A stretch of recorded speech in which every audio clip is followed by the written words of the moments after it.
কথার দাম নেই নাকি অবলা তোমার? ভাইপোটা কোথায় গেল? ওই তো ভাইপো তো। হ্যাঁ, ভাইপোকে টপে রাখবি। কবে কবে কবে?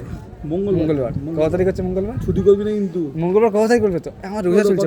মঙ্গলবার আচ্ছা 14 তো, 14 তাহলে 15 15 16 17 তারিখ। হ্যাঁ রোজা তাহলে কি কি প্ল্যান আছে খাওয়ানোর? খালি খাওয়াবে। হ্যাঁ কি খাবে? আরে তোর বললো তো। আরে বলো বলে দাও দই দই দই আমি কয়জন বলে দাও, কয়জন? 4 জন। এই চারজন কি কে হবে? কে? প্রসেনজিৎ, হ্যাঁ ভাইপো, হ্যাঁ তুই আর ইঁদুরটা। আর তুমি আছো তাহলে তুমি কয়জন আছো? 5 জন। 7 জন ধরে চলো, তুমি মেহবুব আসবে। হ্যাঁ 200 করে না? ভাড়া করে রাত্রি দেবো, চলে যাবি 100 করে। 100 কোথায় যাবে? খুঁজে পাওয়া যাবে না। না দরকার নেই। আমাদের রোজা চলছে। তাহলে কি আমার কি আমি হবে? সেনকার টিফিন নিয়ে আসবো না তো? কারণ 100 দই খেলে তো পেট ভরে যাবে। শুধু দই খাবে না বলে? শুধু দই খাওয়াবে? দইটা দিয়ে রুটিটা খাবে। ঠিক আছে। শুধু দই হলে হয়? একটু আর কিছু? গেলি কিনা এখান থেকে? আচ্ছা মঙ্গলবার তাই তো 17 তারিখ, ঠিক আছে।